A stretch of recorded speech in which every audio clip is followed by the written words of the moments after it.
Hello and welcome into the Redhead and the Bearded Beauty. I am not the Redhead. I might be the Bearded Beauty. I don't know. You might be. I might be. You might wear a beard better than I could. I don't know. I don't know about that. It's pretty solid. So, we're going to be talking about some exciting stuff. We're going to be talking local government and try to make that fun to listen to. Listen, it's all people are just, they want that hot local government news. Yeah, I was telling my wife, Jeanette, about the podcast and what we're going to do, and she was laughing at me. I was like, we're going to bring in dad jokes, and we're going to do all this stuff. And she's like, what's the podcast about? And I'm like, we're talking local government. And she's like, yeah, I'm not going to be listening to that. That's fine. That's fine. It's not for everyone, and that's okay. I told Jason about how, before the council meetings, we have a tradition here at City Hall of trading dad jokes, sort of kind of get the energy up and stuff. So we're going to be doing some of that. I had a dad joke, but I forgot it. So You forgot your dad joke? Yeah, I thought it was... We're not off to a good start. No, we're not off for a good start. I thought it was going to be great. It was something about pizza, but I think it was too cheesy. Yeah, that's pretty bad. Yeah, that's pretty bad. That's really bad. Sorry. When does a joke become a dad joke? I don't know. When it becomes apparent. Oh, yeah. So this is what you're going to have to put up with for the next, half hour or so. Yeah. Really bad dad jokes. And we're going to have a lot of exciting guests on the show, bring on people and talk about, what their roles are with the city and different initiatives the city has, and try to get to know some of the employees. I think, we talk about what the city does, but we don't really get to know the story behind the people. So I think we're going to bring on and talk to a lot of interesting people. So I like that. Yeah, we have experts, and we work a lot with people who are very niche in their departments and are just highly skilled. And I think our jobs are really interesting because we learn just a little bit about everything, and it's really fun. Yeah, it's been nice. I've been here for 14 years now. It's kind of crazy to think that. Wow. I've worked for the city longer than I've lived in any other town outside of Wichita, so that's kind of crazy. But yeah, just starting off here as the videographer, and then just really getting to know different people through the organization, see what they do, and learn about their job. It's been really cool. Done a lot of fun stuff. Yeah. So. And you've really expanded how you've opened up the city since you've been here too, just through video, but also other means and different projects and stuff. Yeah. So I started here back in 2008 as the videographer when, before social media really took off and video was a thing on social media. We focused a lot on Channel 7, and so my role was to expand and grow Channel 7. So we did a lot of different studio shows, that sort of thing, and over the years we've evolved. Social media and video has really grown and taken off, so we've kind of shifted away from Channel 7. We still have it, but we've focused more now on social media. And so over the last few years, especially with COVID, we've had to expand and do more and be able to reach people in different ways when they couldn't come to City Hall, and try to meet them where they're at. And then, yeah, like you were saying, my role's really expanded. I'm taking on a lot broader marketing communications projects. We've hired an excellent videographer, Nolan, who's running the switcher here. So he's taken over more of the day-to-day video duties. I'm not completely out of it yet, but so it's been exciting. So it's kind of new challenge, take on new tasks. Yeah, that's really cool. How about you? You've been here for how many years now? Almost 7. Almost 7 years. So like half of what you've been here. So yeah. Tell everybody a little bit about what your role is here. I don't know. If you ask my mom, I work at the courthouse and I take photos. But if you ask me, I am in charge of social media. I do public relations work, and we work together a lot on different projects, media briefings, all that fun stuff. So. And you handle all the exciting requests from the media and Yes. helping them get the information they need? Yes. And, I've had some really high career highlights here at the city, some really exciting times. I love my job, but I've been featured on national news several times for exciting topics such as tombstones in the river. You're the official spokesperson for Tombstones in the River. I am the official national spokesperson for Tombstones and Rivers. So there's nothing like getting a call from your mom saying, like, did you tell ABC News that you have a haunted river now? And I said, I did do that, it turns out. So yeah, we like to have a little bit of fun, and we're moving in a sort of direction where we're trying to give more of an inside look into City Hall so that, our residents not only have access to, scintillating topics like our budget and, all of our documents and quoras and things, but also just a more intimate knowledge of what we do day to day. Yeah. I mean, I wish I could be known for tombstones in the river. I think the only thing I've been recognized for is feeling up a cardboard cutout of Jimmy Kimmel. That's right. You were on Jimmy Kimmel for that. Well, I wasn't on Jimmy Kimmel, but he did the whole Wichita thing, and we did a response video. I don't think it's been 10, 12 years ago now. Oh. And so we did a response video, and they needed somebody to dress up as a TSA agent and act like they're feeling up Jimmy Kimmel, a cardboard cutout of him, and no one wanted to do it. Oh. So I guess that left me. Other duties as assigned. I was playing basketball in a church league once, and this guy's like, "Hey, is this you?" And I'm like, "Yeah, that's me." Yep, that's me. Super proud. Yeah, do what I can. Yeah, that's awesome. So, well, I think the goal of this podcast, like you said, is just to have different people on and showcase different parts of the city. But if you have ideas on things that you want to see or people you want to talk to, definitely message us on social, email. What's our email? Social at wichita.gov. Yes, let us know what you want to hear about. We're going to try to bring interesting stories forward to you and things that you might think are interesting or hot topics going on, but we want to hear from you. We want to know what you want to hear about. This is for you to, learn more about the city. So absolutely send us any ideas you have. Oh yeah, and definitely. Let us know how bad our jokes are. I think this has some real opportunity here. I listen to a lot of podcasts, but as a woman, they're mostly murder podcasts. So yeah. I think we'll be up in the rankings competing with those murder podcasts. I think we will. Yeah. This show was not inspired by a certain podcast in the area that drinks coffee. No, we didn't get the idea from them at all. So yeah, no. They may or may not have police on the show. Yeah, they have way too much fun, and it's not fair. It is not fair. So we had better ideas for their naming though than they did. Yes. I like Between Two Donuts. I liked Between Two Donuts too. Yes. So but they did not want to go with that. So. Wrong choice. Maybe someday we'll have all three of the PIOs with the police department on our show. No. Or we'll probably have to go on their show. We'll probably have to go on their show. Whatever, but cross promotion. Yeah. So, all right, what do you say we take a break and then we bring in our first guest? All right, sounds good. Water is an important component of the city's long-term water supply plan, which has a water conservation goal of 0.35%, which is roughly 80 million gallons of water. The rebate program, along with the contract with the large manufacturer to annually use 381 million gallons of non-potable water, has allowed the city to meet its water conservation goals. The City of Wichita has offered an annual water conservation rebate program since 2013. The program offered rebates in the form of water bill credits, so you must have a City of Wichita utility account to receive a credit toward your bill. Since the program first began, rebates totaled $1.5 million and over 14,000 devices have been approved. This has conserved us 455 million gallons of water. Last year, over 1,000 high-efficiency devices were approved and applications were submitted. We have an online application found on our Save Wichita Water website. You should review the list of qualified devices and qualifications before applying. We provide rebates on clothes washers, dishwashers, rain barrels, rain sensor shutoff, and smart irrigation controller, and even toilets. All right, welcome back. We've got our first guest on our first episode, and it's none other, the one, the only, Jim Jonas, our Director of Strategic Communications, and also happens to be our boss. So we thought it might be good to get some brownie points, have our boss on the show. Or a really bad idea. which shall it be? We'll see how many calls I get afterwards. Our jobs might be in jeopardy after this. It may have been before this.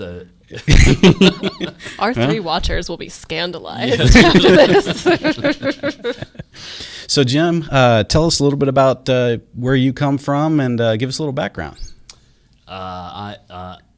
Where to begin? The long, strange trip it's been. native North Carolinian, traveled around the country, lived in a lot of different places. Denver was the last stop before Wichita. Was there about 25 years, and then moved to fabulous Wichita 2 years ago.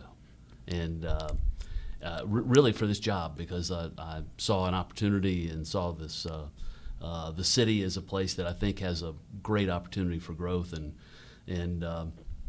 we decided that it'd be a fun opportunity. So here I am 2 years later, and started, as you all know, on my birthday, on day one of COVID. I don't know about cause and effect here of me starting and the city going under lockdown, but make up your own minds. We weren't going to say it, but I'm glad that you did. No, you've been a great addition, and we're glad to have you here. And I know you've definitely pushed me out of my comfort zone and challenged me to do some new things, and I've loved it. So it's been great, and I think we're headed in the right direction, doing some cool stuff. So yeah. Well, I don't know if it's but my management style, as you all know, is I usually let people have a whole lot of rope of doing what they do really, really well. And then there are times where I don't know the answer. It's like, well, they'll figure it out. It'll probably work out just fine. But just avoid getting on email for a little while, and then, they'll figure it out. Kind of like, we've got a podcast, and you're going to be our first guest. Yes. Surprise.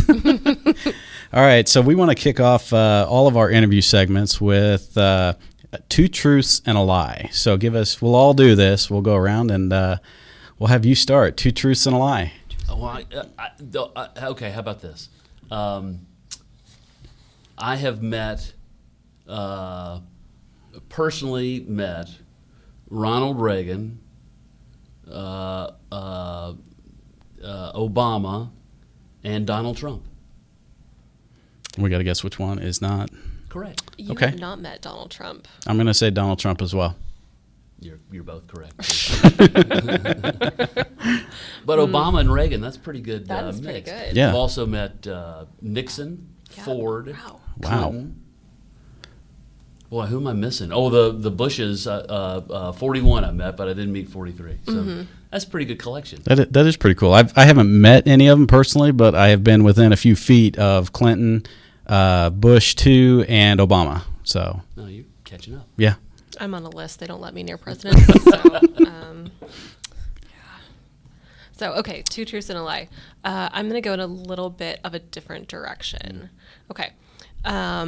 So we have, so my two truths and a lie. The city oversees and has input on the budget and the operations of USD 259. We fill most potholes that we receive complaints of within 24 hours. And we have, over 21,000 Twitter followers. Those are my two truths and a lie. Lame. You're such a suck up. I know. I'm sorry. I'm sorry. Just thought I'd push some education. Some education and to trivia. This is a viewers. local government Right. podcast, by the way. Sorry. Well, I know the answer. So, Jim, do you want to go first? You probably know it as well. There's a little thing, separation of powers that go on around here. And we don't have a lot to do with the school system. Yeah, we really don't. But people think that we do, and we're constantly trying to walk that back. So any chance we can get that education That's in. I see what you're doing here. Oh my this gosh. is really an infotainment kind of stuff. Infotainment. I don't know about yes. Infotainment, how much either of those things we will have. Well, it's like Inside Hollywood. You're learning a lot, and it's entertainment. Yes. All right. I am also going a different direction. I didn't come prepared to give trivia, so I'll have to work on that next week. This is more personal. So first one, I lived in a motel at one point in my life. I just forgot what the other one was. I'll have to think about that when I come back. Oh. Man. I hope that's not your lie. Yeah. That was my lie. I Oh, forgot my God. lie. Why is your lie coming more easily to you My than lie. truth? Yes, the lies come easy to me. Again, this is a local government Local government podcast. We don't do that here. No, I was in Greensburg about 3 hours after the tornado struck. Wow. And another random, I coach girls basketball. Wow. like junior girls basketball. So which one? Well, the first one was the lie, and the other two were truths. Negatory. Oh, you coach girls baseball, Baseball, Softball. I coach softball. So yeah, not baseball, but yeah. So yeah, the first one I lived in a motel. It was in a small town in western Kansas, and my parents ran that motel, and it had a house built into it. Into the So we apartments. lived into that, and then all the rooms were on the outside. So That's that's a fun conversation That's starter. pretty good. So Population what? I think it was around 1,000 people. Yeah. And maybe a little bit more than 1,000. And then we moved in 5th grade to another town that had, I think, maybe 1,000 in the county. Wow. So Nice. small town. Small town living. Yep. So, all right, Jim, let's get this kicked off.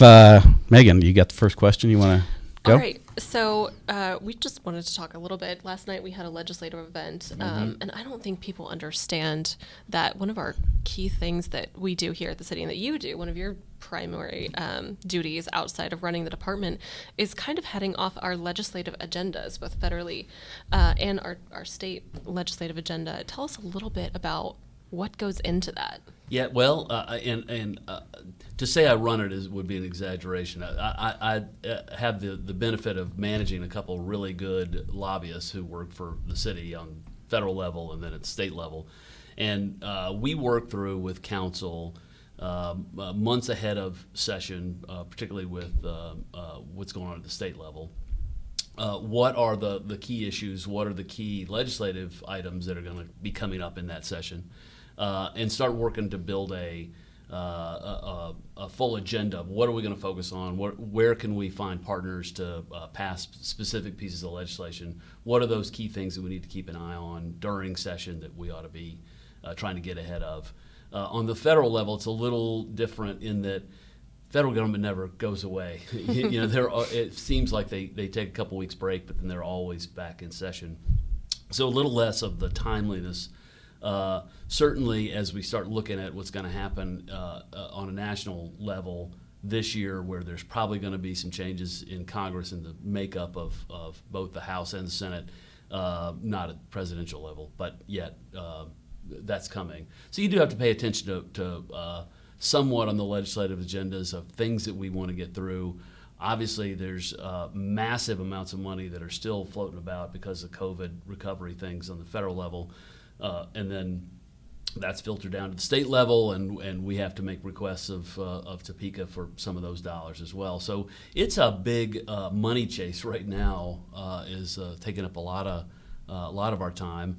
And the Kansas legislature is about to go out of session here. There's just a few days, a couple weeks worth of work left over for them, and then they'll go immediately into campaign mode. Gotcha.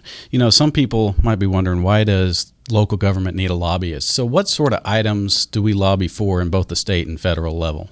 Well, on the state level, it's all kinds of things, and it can be from the absolutely mundane of who's in charge of our elevators and who gets to be responsible for elevator maintenance, for example. Could be something that simple. We want to maintain it, and we have an office that does it. But there are other rural counties that don't have that kind of ability to manage it, so they do it at state level. But then there's some big ticket items like aviation tax credits and to incentivize for aviation-oriented businesses to move to Wichita, or child credit capabilities so that we can offer to working families the knowledge that they can go to work and their employer can then get some credits for their child care. So there's a whole wide range of those things that are happening, and we were just awarded a $5 million grant from, it's COVID related, but $5 million from the state that we've been working really hard to get, that it's going to go toward ballpark improvements. So there's a lot of things that can be done at the state level. And then at federal level, there's a lot of transportation dollars that go toward that. We're constantly looking at what are the kind of grants, monies that are available that we can go apply to some of the projects that we have, bridge, roads, other infrastructure that can be applied here in Wichita.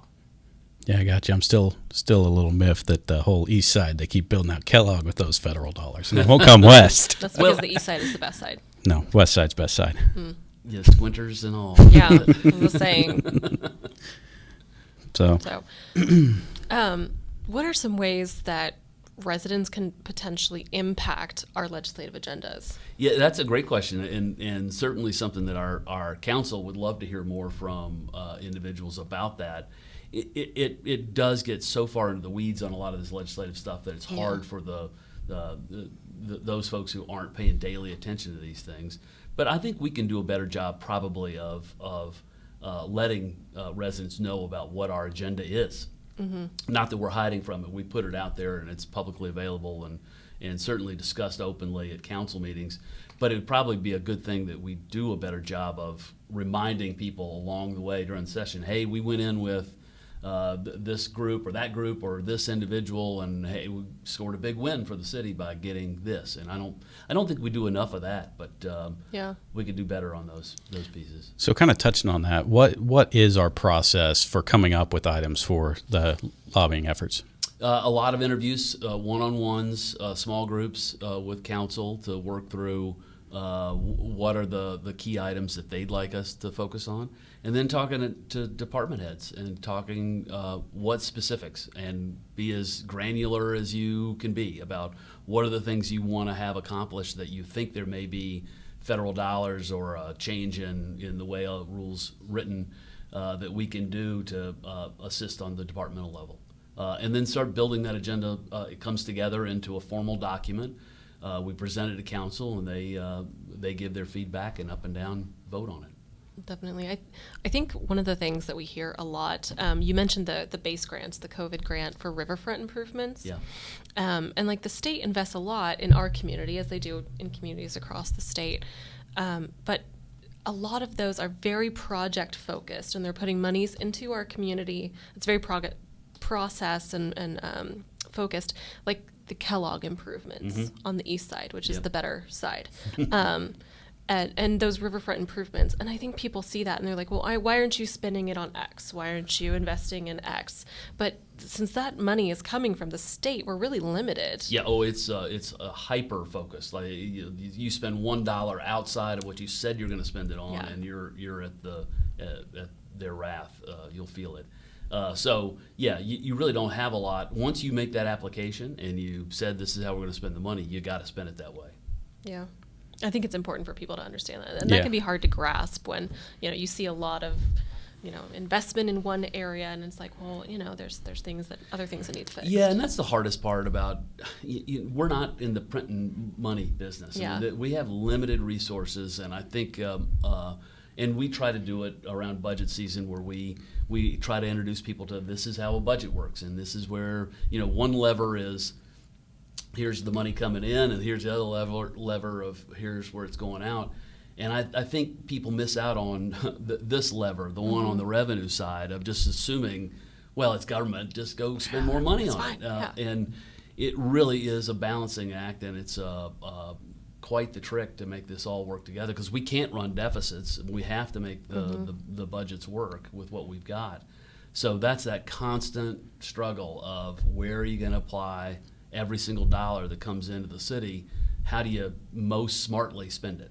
Yeah, and we have different funding sources. You have the property tax, the sales tax, which we don't get. I think some of the sales tax goes to Kellogg expansion, that sort of thing. We can't, that we have to spend it on that. We can't spend it on anything else. But then property tax is one, incomes, fees, specials, and they're all allocated to different places. So it's very complex to where all these dollars can be spent. Yeah, and we, we're working on a whole series of videos to explain all these different funding mechanisms that the city has at its disposal, and it's hard. I mean, it's hard for people who talk these crazy alphabet soup acronyms every day for us to keep it straight. So I'm sure the less regular viewer of all this stuff, it's got to be really terribly confusing, and something that we got to do a better job of explaining.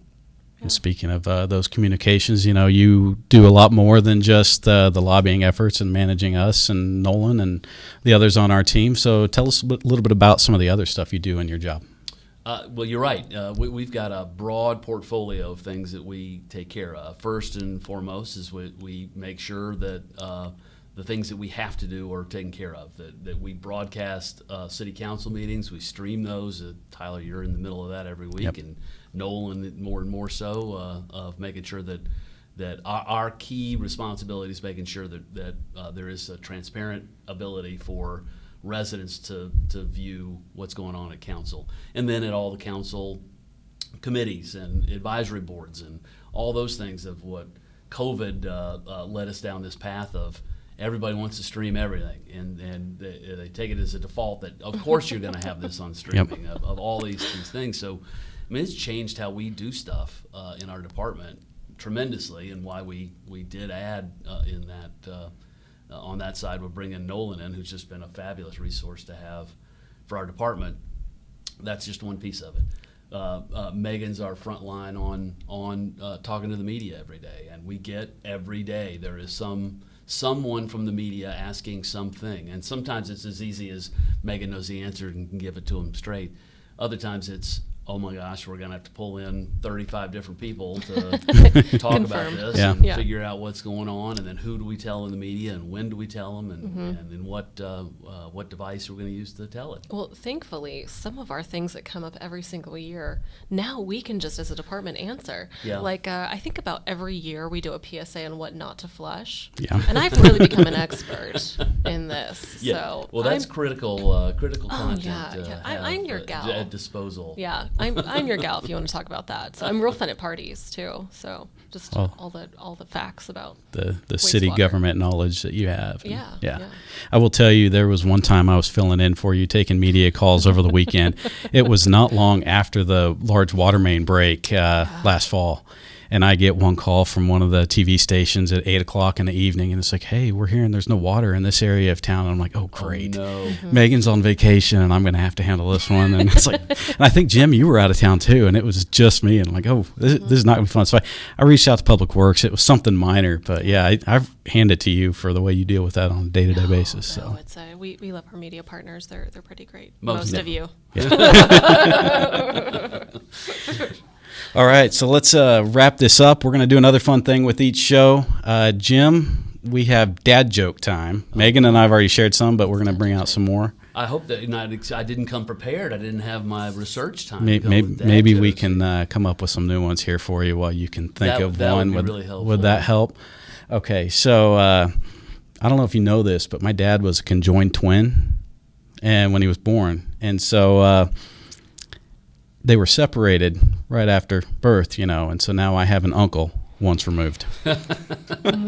Is that a dad joke, or is that just a bad joke? It's a literal dad joke. It is a literal dad joke. I like that. No, Megan and I have this thing going at work, and I think that's what spurred the dad jokes on this show is we'll go into each other's office and try to lead up, telling a story and try to get you to think it's real. What it is before. And we'll try to make you think it's a real story and then just hit you with the punchline. Yeah. And so now when we're telling each other a story, it's like, okay, where's this going? Like we have a hard time keeping a straight face. And so we'll come in with a serious issue and you just don't know at first. Yes. Whether it's serious. I think you were telling me something about your uncle the other day, and it was a pretty serious thing. It sounded completely I mean, some of her stories, you are... They're kind of outlandish. Yeah, they're outlandish that you wouldn't think, oh, that's a real story. Oh, that's a real story. But then, I show you the news clip of whatever. Okay. Which bear is the most condescending? Which bear is the most condescending? Mm-hmm. I don't know. A panda. Oh, really bad.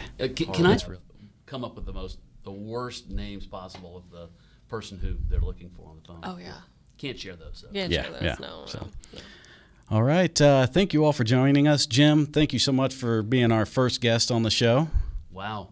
First. I'll always be first. Always be our first on the show. Potentially the last. Yes. Might not want us back. Yeah. Good luck with the show, guys. Yeah. Are you saying we're going to need it? Maybe. Need a little help. The show's great. Just new host, new guest, And do we get a really cool bumper music when I leave? That can I get a theme song going? It's going to be the baby elephant walk. Yes. I'll walk out of here that way.